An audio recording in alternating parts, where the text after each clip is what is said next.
Even the boldest aliens feared the predator cub, till one human girl reached out. Part 1. The abandoned hunter. The silence in the cargo bay was deafening. Captain Vextar's mandibles clicked nervously as he stared at the reinforced containment unit. Inside, something moved with deadly grace. The Kethari predator cub had already injured 6 crew members in the past week. Its obsidian claws had torn through triple-layered biosteel like paper. Even the ship's most experienced handlers refused to approach it. Another transport crew quit today, reported Security Chief Brixton, his forearms crossed in frustration. They say the creature is cursed, that it carries the rage of its dead clan. The cub had been found alone in the wreckage of a destroyed Kethari hunting vessel. Its pack, including what appeared to be its mother, had been killed during a territorial dispute with rival hunters. The Federation had recovered the survivor as part of their xenobiology research program, but no one expected it to be so violent. Standing, barely 3 feet tall, the young Kethari possessed all the lethal instincts of its species. Its midnight blue hide rippled with developing muscle. 6 eyes, arranged in perfect symmetry, tracked every movement with predatory focus. When it opened its mouth, rows of crystalline teeth gleamed like shattered stars. The researchers want to study it, Vextar muttered. But how can we study something that tries to kill anyone who comes near? The answer came from an unexpected source. Zara Henley, a 17-year-old human maintenance worker, had been cleaning the observation deck when she first saw the cub. Unlike the others, she didn't recoil in fear. Instead, she pressed her palm against the reinforced glass. "He's not angry," she whispered to herself. "He's scared." Zara had grown up on the frontier colony of New Haven, where dangerous wildlife was a daily reality.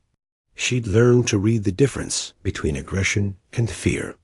The cub's posture, the way it paced in tight circles, the constant low growling. These weren't signs of a mindless killer. They were signs of a traumatized child. That night, Zara made a decision that would change everything.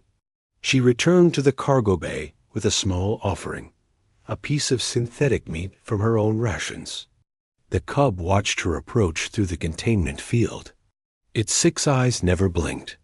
"Easy there," she said softly, placing the meat near the energy barrier. "I'm not here to hurt you." The cub tilted its head, studying her with alien intelligence. For the first time since its capture, it stopped growling. Something in Zara's voice, her calm presence, seemed to reach through the creature's defensive rage. She sat down cross-legged on the floor, making herself small and non-threatening. The cub approached the barrier cautiously, its claws clicking against the metal floor. When it reached for the meat, Zara didn't flinch. "That's it," she whispered. "You're not a monster. You're just lost." The unlikely bondword spread quickly through the ship that the human girl had somehow calmed the predator cub. Captain Vextar was skeptical until he saw it himself. Zara sat outside the containment field, reading aloud from a datapad while the cub listened intently. The creature's aggressive posturing had completely disappeared. "This is impossible," muttered Dr. Kiffel, the ship's chief xenobiologist. "Kethari young are programmed for violence. They should be incapable of peaceful interaction with other species." But Zara had proven him wrong. She'd been visiting the cub for 3 days now, always bringing small gifts, a colorful rock, a piece of fabric, sometimes just her presence. The cub, whom she'd started calling Shade because of its dark coloring, had begun responding to her voice. "He's intelligent," Zara explained to the gathered officers. "More intelligent than any of you realize. He understands that I'm not a threat." "It's a predator," insisted Security Chief Brixton. "When it grows larger, it will turn on you. It's in their nature." Zara shook her head. "Nature isn't everything. Choice matters too."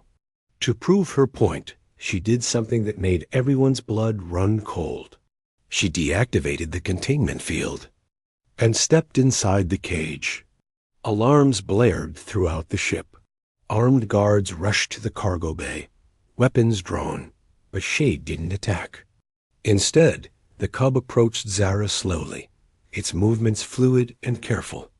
When it reached her, it performed a gesture that stunned everyone present. It touched its forehead to her palm, a sign of respect among the Cathari. "By the void," whispered Dr. Kithel. "It's recognizing her as Pac." From that moment, everything changed. Shade allowed the medical team to examine him, though only when Zara was present.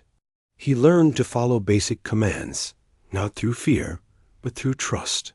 The violent incidents stopped completely. Captain Vextar saw potential in this unusual partnership. The Federation has been trying to establish diplomatic contact with the Cathari for decades, he told his senior staff. This could be our breakthrough. But their plans were interrupted by an incoming transmission. The message was brief and chilling. Return our young or face the consequences. The hunt pack comes for what is ours. 3 Cathari ships had been detected on the edge of the system, approaching fast. They weren't here for diplomacy. They were here for blood. Zara felt Shade tense beside her as the translation played through the ship's speakers. The cub's 6 eyes focused on something beyond the walls, as if he could sense his own kind approaching. "They're coming for you," she said quietly. Shade made a sound she'd never heard before, a low, mournful keen that spoke of loss and longing. But when he looked at Zara, his eyes held something else: determination. The ship's crew prepared for the worst. Weapons were charged, shields were raised. But as the Cathari vessels drew closer, everyone wondered the same thing. Would the cub choose his own species, or the human girl who'd shown him kindness? Part 3. The hunt pack arrives. The 3 Cathari vessels emerged from hyperspace like shadows, given form. Each ship was a work of art and terror, their hulls carved with intricate patterns that told the story of countless hunts. The largest vessel, clearly the flagship, bore the mark of the Void Stalker clan, Shade's birth pack.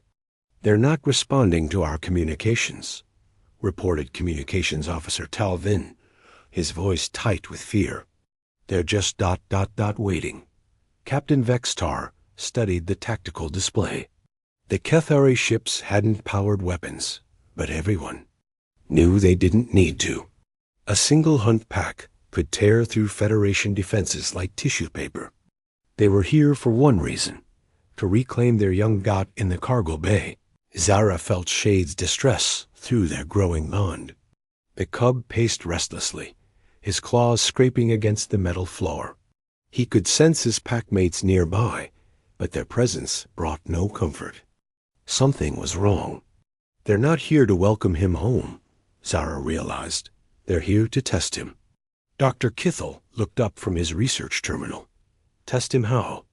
"The Cathari don't believe in weakness," Zara explained, her hand resting on Shade's head. "A cub that's been captured, contaminated by contact with other species. They'll see him as tainted."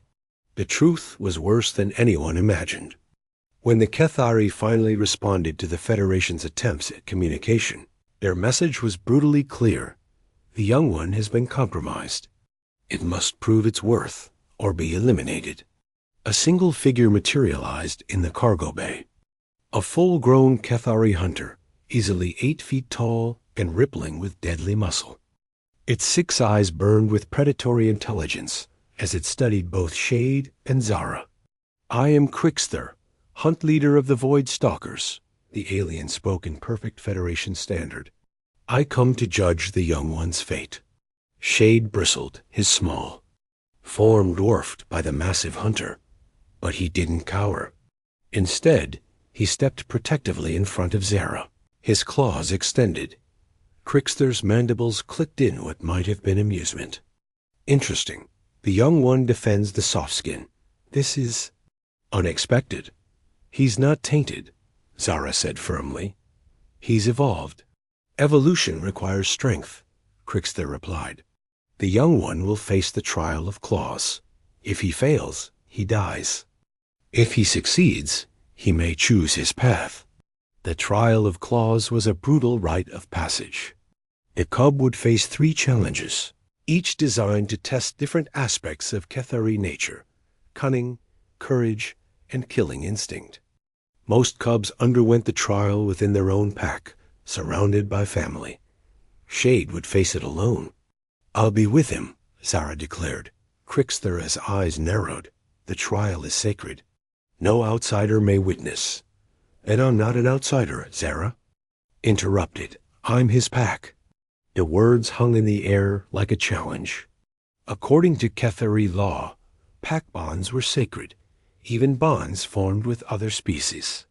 If Zara truly was Shade's packmate, she had the right to stand with him. Crixther studied them both for a long moment. Finally he spoke. "Very well. But know this, human.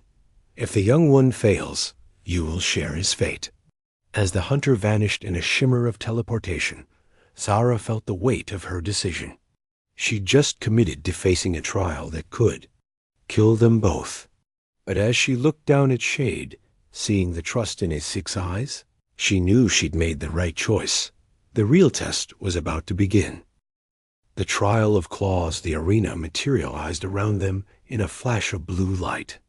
Zara found herself standing in a vast chamber aboard the Kethari flagship, surrounded by dozens of alien hunters. Their 6 eyes tracked her every movement, evaluating. The human who dared claim pack bond with their young. Crixther stood at the center of the arena, his massive form radiating authority. "The trial of claws begins," he announced. First challenge, a hunt of shadows. The lights dimmed until the arena was nearly pitch black. Somewhere in the darkness, mechanical prey beasts prowled, creatures designed to test a hunter's ability to track and kill in absolute silence. Shade would need to find and eliminate 3 targets without being detected by the others. "Stay close," Zara whispered, but Shade was already moving.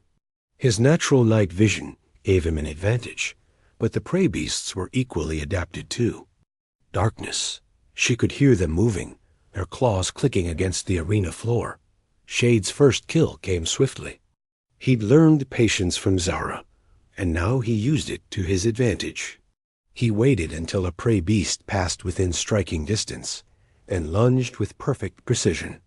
His claws found the creature's weak point, shutting it down instantly. Watching hunters clicked their mandibles in approval. The young one still possessed the killing instinct. The second target proved more challenging. It had detected Shade's presence and was actively hunting him. Zara couldn't see the creature, but she could feel Shade's tension through their bond. He was being stalked. "Above you," she breathed, having caught a glimpse of movement in the shadows overhead. Shade rolled aside just as the prey beast dropped. From the ceiling, its claws missed him by inches. He spun and struck, his developing strength enough to pierce the creature's armored hide. 2 down, 1 to go. The final prey beast was the most dangerous. It had been watching the previous battles, learning Shade's patterns. When it attacked, it came from an unexpected angle, through Zara. The creature burst from the shadows, heading straight for the human girl. Its programmers had recognized her as Shade's weakness. If it could threaten her, it could force the young Kethari to make a mistake. But Shade had learned something from Zara at his species, rarely understood: cooperation. Instead of charging blindly to her defense, he used their bond to coordinate their response. Zara dropped low, giving Shade a clear shot over her head. His claws found their mark, and the third prey beast fell. "Impressive," rumbled Crixther. "The young one adapts, but cunning alone is not enough." The second challenge, the Gauntlet of Pain. The arena transformed again. Now it was filled with obstacles designed to test physical endurance and mental resilience. Shade would need to navigate a maze of energy barriers, razor-sharp projectiles, and pain-inducing fields. Many full-grown hunters had failed this challenge. "You don't have to do this," Zara said, seeing the fear in Shade's eyes. "We can find another way." But Shade straightened his shoulders, drawing strength from her presence. He'd seen what humans could endure. If Zara could be brave, so could he.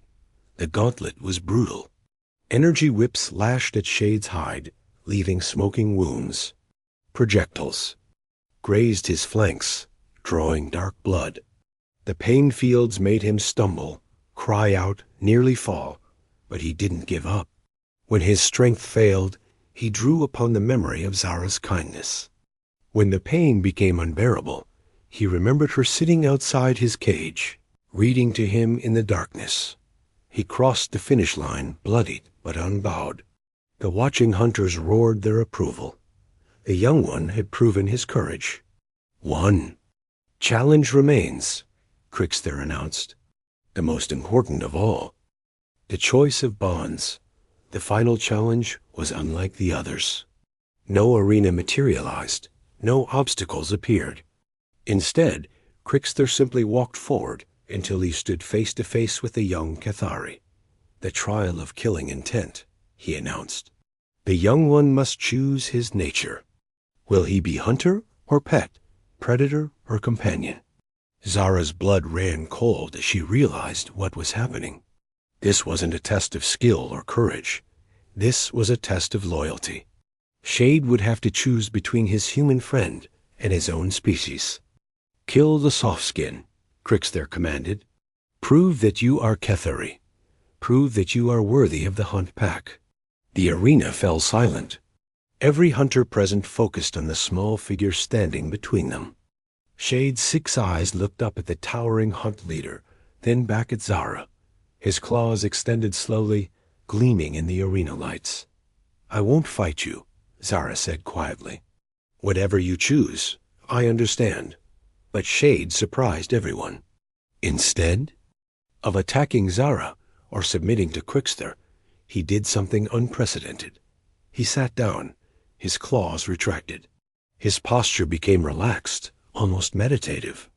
"I choose neither," he said, his voice carrying clearly through the arena. He'd learned Federation standard from listening to Zara read. "I choose something new." The hunters shifted restlessly. This wasn't how the trial was supposed to proceed. Crixter's eyes narrowed dangerously. "There is no third option," he growled. "You are either hunter or prey, predator or victim. Choose now, or I will choose for you." Shade stood, but his posture remained non-threatening. "You're wrong. There's always a third option. Partnership." He gestured to Zara, who stepped forward to stand beside him. "She didn't make me weak. She made me stronger. Not through fear or pain, but through trust." "Trust is a weakness," Crixter snarled. "It will get you killed.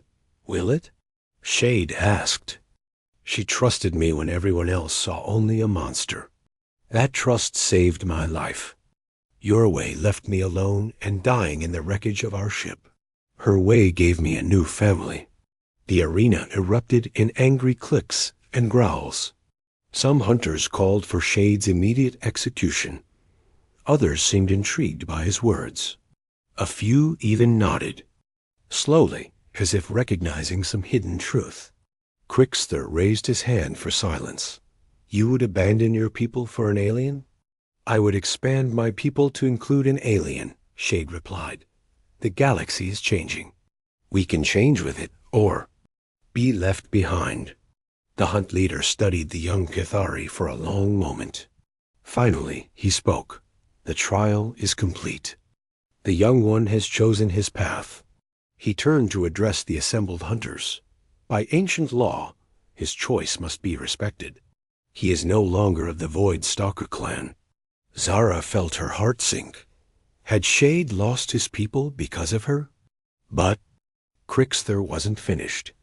Instead, he becomes something new, the first of his kind to walk between worlds. May his path bring honor to both species. The massive hunter approached Shade and placed a clawed hand on his head. You are exiled from the Hunt Pack, but you are not forgotten. When the time comes, you will be welcome to return." As the Kethari ships departed, Zara and Shade stood together in the observation deck, watching the stars. The cub had grown during their adventures, now standing nearly as tall as Zara herself. "Do you regret it?" she asked. "Choosing this path?" Shade's mandibles clicked in what she'd learned was his equivalent of a smile. "I didn't choose a path. I chose family." Together, they looked out at the endless expanse of space, knowing that their bond had changed both species forever. The girl who saw past the monster, and the predator who learned to trust, their story was just beginning. And in the distance, other ships were beginning to take notice. The Federation wanted to study their partnership. The Kethari wanted to understand this new evolution. But Zara and Shade had their own plans. The galaxy was about to learn what human determination and alien cunning could accomplish together.